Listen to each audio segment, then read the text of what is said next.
में सारंग धनुष लिए श्री राम हमेशा शोभायमान रहते हैं। अवधपुरी के मणि हैं, वेद भी जिसकी महिमा का गायन करते हैं, ऐसा महान व्यक्तित्व है महाराज दशरथ का। अवधपुरी यह चरित्र प्रकाश है। तुलसी लिखते हैं कि राम जी की कथा मैं अयोध्या में बैठकर ही लिख रहा हूं। चक्रवर्ती सम्राट हैं। एक बार भूपति मन माही, भय गलानी मोरे सुत नाही। एक बार महाराज दशरथ को ग्लानि हो गई, मुझे कोई पुत्र नहीं है। बेटी थी, दशरथ को एक बिटिया थी जिसका जन्म कौशल्या के गर्भ से हुआ था, जिसका नाम था शांता, जिसका विवाह श्रृंगी ऋषि के साथ हुआ था। उम्र के चौथे चरण में पहुंच चुके हैं दशरथ, लेकिन पुत्र नहीं है। जीवन में जब समस्या बहुत बड़ी हो ना, तो बड़े डॉक्टर के पास जाना चाहिए। शास्त्र कहता है जब आपकी समस्या बहुत बड़ी हो ना, तो केवल 2 दरवाजे पर जाना चाहिए। यहां तक कि माँ बाप के पास भी नहीं जाना चाहिए। समय आने पर माँ बाप भी आपको उलाहना दे देंगे, लेकिन 2 दरवाजा ऐसा है जहां आपके सभी समस्याओं का समाधान है। एक गुरु का दरवाजा, दूसरा गोविंद का। दशरथ के गुरु का नाम है ब्रह्म ऋषि वशिष्ठ। दशरथ चले गुरु जी के पास। गुरु गृह गया तुरत मही पाला, चरण लागी करी विनय विशाला। देखिए, अपने जीवन में सबको सब बात बतानी भी नहीं चाहिए। दिल की कोई बात सबको बतानी भी नहीं चाहिए मनोज भैया। हर आंसू आंख में लाया नहीं करते, हर आंसू आंख में लाया नहीं करते, हर बात सबको बताया नहीं करते। मुट्ठी में नमक लिए घूमते हैं लोग, हर जख्म सबको दिखाया। आर रगड़ दी हो, आर चरचरा के लागी। विचार करके बताना चाहिए, केकरा बताएंगे। ये दुनिया की रीति है। जब रोएंगे ना, सब आकर कहेंगे हम बानी, तो काहे चिंता करत है। जब हंसना प्रारंभ करेंगे तो कहेंगे बहुत हंस रहा है, पता चलेगा क्या करी आदमी। विचार करके अपने दिल की बात किसी के सामने रखनी चाहिए। 2 ही दरवाजा ऐसा है जहां रखा जा सकता है, एक गुरु का दरवाजा, दूसरा गोविंद का। दशरथ गए, जाकर बताया, निज सुख दुख सब गुरु ही सुनाए। देखिए, जीवन में जब आप किसी को अपना दुख बताते हैं ना, साथ ही साथ अपना सुख भी बताइए निरंजन भैया। इना कि आज गाड़ी में धक्का लाग गई, पूरा गांव बता रहल बानी, आज ठोका गई, आज ठोका गई गाड़ी। अब परसों 2 लाख के लॉटरी लागल रहे, केकरो ना बतैला। यदि दुख बताते हैं तो साथ में सुख को भी बताने का स्वभाव बनाइए। दशरथ निज सुख दुख सब गुरु ही सुनायो। पहले सुख बताया, बाद में अपने दुख को बताया कि लइका नहीं।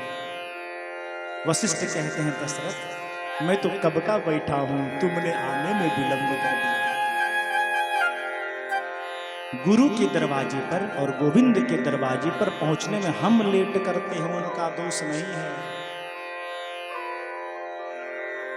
वशिष्ठ कहते हैं, एक पुत्र की कामना रखते हो, धरौ धीर होई हैं सुतचारी। एक पुत्र नहीं दशरथ, आपको 4 पुत्र होगा, सामान्य पुत्र नहीं होगा। त्रिभुवन विदित भगत भयहारी, तीनों लोकों में जिसकी कीर्ति फैलेगी, जो भक्तों के संताप का हरण करने वाले होंगे, ऐसे पुत्र तुम्हारे घर में। गुरु के प्रति आपका 100% समर्पण आपके कर्म और भाग्य को बदलने की क्षमता रखता है। यद्यपि पुत्र कामेष्टि यज्ञ वशिष्ठ भी कर सकते थे, लेकिन रावण वशिष्ठ पर, विश्वामित्र पर और अगस्त ऋषि पर हमेशा अपने गुप्तचर लगाकर रखता था। देखो कौन सा यज्ञ कर रहा है। वशिष्ठ भी पुत्र कामेष्टि यज्ञ कर सकते थे, लेकिन स्वयं नहीं किया।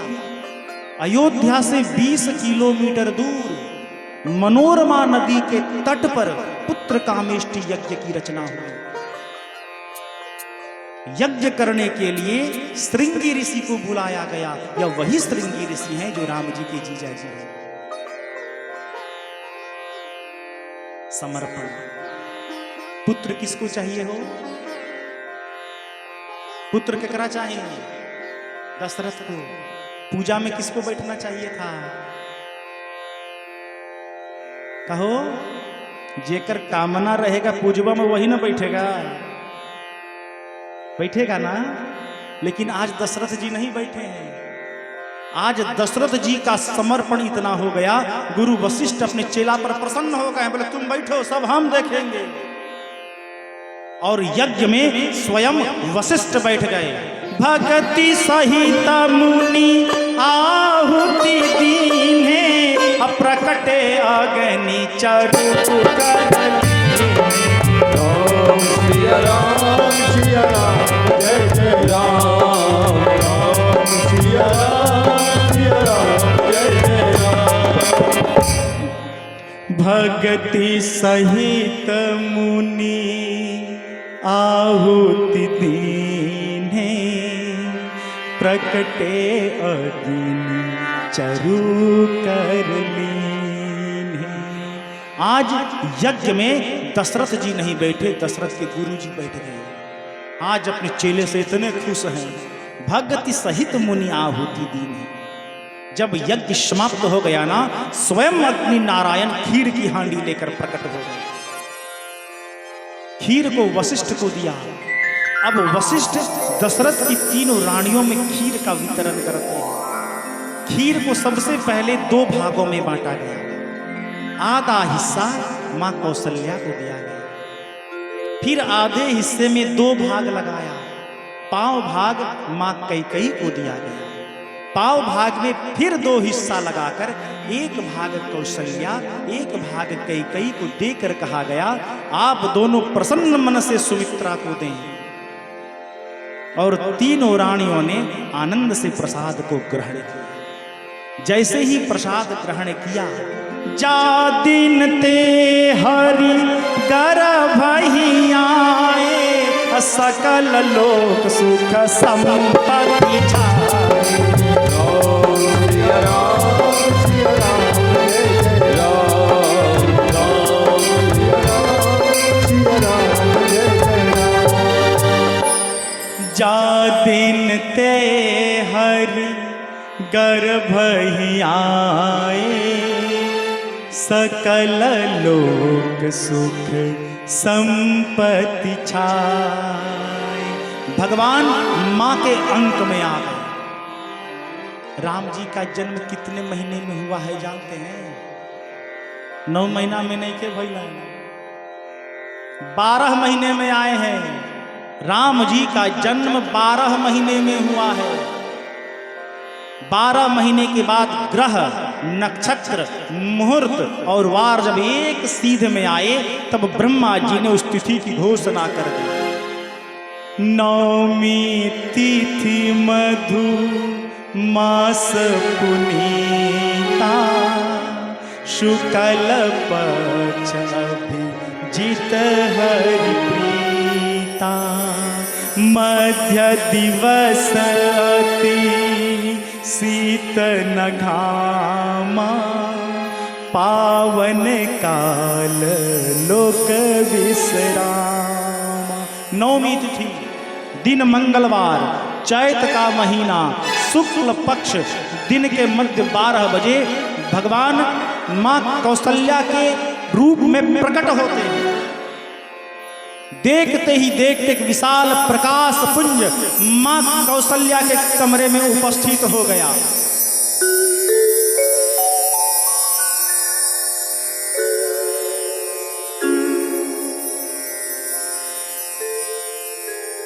अब आप लोग सभी आनंद से जगह पर खड़े हो जाइए, प्रेम से हील डोल नहीं करिएगा, उछल कूद न करिएगा।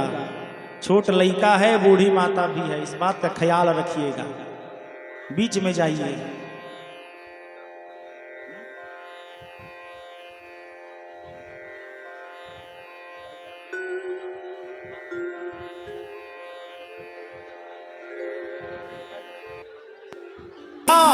माँ कहते कुछ नहीं दिखा, शंकर कहते वो देखो माँ कौशल्या के कमरे में।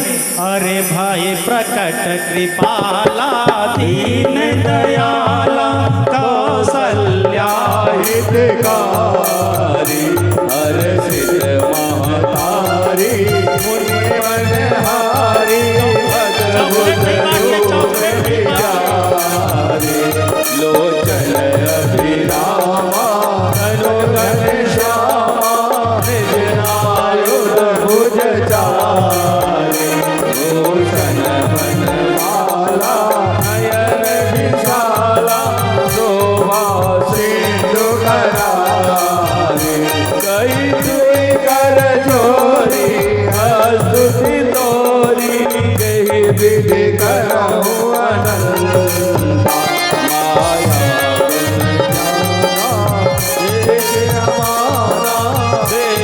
पुराण भवंता करुणा सुख सागर सब गुण आगर जय गावन सुधि संता सो मम हित लागी जन अनुरागी भयउ प्रकट श्री संता ब्रह्मांड निकाया निर्मित माया रोम रोम प्रतिवेद करे महापुर सौभासी यह उपहासी सोनत धीर मत फिर नर उपजा जब जाना प्रभु मुस्काना चरित्र बहुत विधि कही कथा सुनाए मातु बुझाए जही प्रकार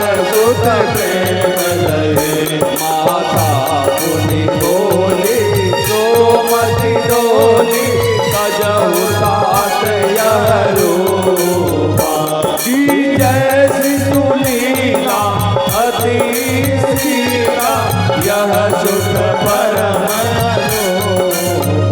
सुनि वचन सुजाना जोदन ठाना होई बालक सुर भूपा जो चरित गावई हरिपद पावई न परहि भवतूपा विप्रधेनु सुर संसहित लीन मनुज अवतार निरीक्षा निरमित तनु गाया गुण बधाई हो आप सबको राम जन्म की बधाई हो, बधाई हो राम जन्म की बधाई हो। भीतरी बजावल जाता थरिया